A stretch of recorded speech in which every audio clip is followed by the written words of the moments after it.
ఓం శాంతి. మురళి తారీఖు 1/5/2025.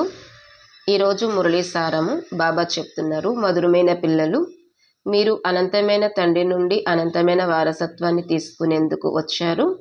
ఇక్కడ హద్దుకు సంబంధించిన విషయం ఏమీ లేదు. మీరు చాలా ఉల్లాసముతో తండ్రిని స్మృతి చేసినట్లయితే పాత ప్రపంచాన్ని మర్చిపోతారు.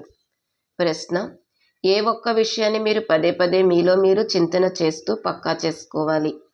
జవాబు: నేను ఆత్మను, నేను పరమాత్మ తండ్రి నుండి వారసత్వాన్ని తీసుకుంటున్నాను. ఆత్మలు పిల్లలు, పరమాత్మ తండ్రి. ఇప్పుడు పిల్లలు మరియు తండ్రి యొక్క మేళా జరుగుతుంది.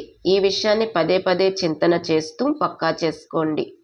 ఎంతగా ఆత్మాభిమానులుగా అవుతూ ఉంటారో అంతగా దేహాభిమానము తొలగిపోతుంది. పాట: ఎవరైతే ప్రియమైన వారితో ఉంటారో. ఈరోజు ధారణ పాయింట్స్: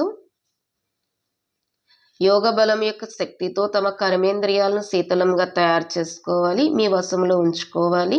చెడు విషయాలు వినకూడదు, వినిపించకూడదు. ఏ విషయాలైతే మంచిగా అనిపించవో వాటిని ఒక చెవితో విని ఇంకొక చెవితో వదిలేయాలి. తండ్రి నుండి పూర్తి వారసత్వాన్ని తీసుకోవడానికి స్వదర్శన చక్రధారులుగా అవ్వాలి. పవిత్రముగా అయి తమ సమానంగా తయారు చేసే సేవను చేయాలి. వరదానము: మురళీనాదము అనగా మురళీ వాయిద్యము ద్వారా మాయను సరెండర్ చేసే మురళీధర్ భవ. మురళీలైతే ఎన్నో విన్నారు. ఇప్పుడు ఎటువంటి మురళీధరులుగా అవ్వండి అంటే మాయ మురళి ముందు సరెండర్ అయిపోవాలి, అనగా బలిహారం అయిపోవాలి.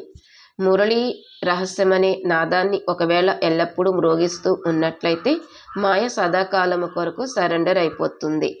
మాయ యొక్క ముఖ్య స్వరూపము కారణము రూపంలో వస్తుంది. మురళి ద్వారా కారణానికి నివారణ లభించినట్లయితే మాయ సదాకాలము కొరకు సమాప్తమైపోతుంది. కారణము సమాప్తమైపోతే మాయ సమాప్తమైపోయినట్లే.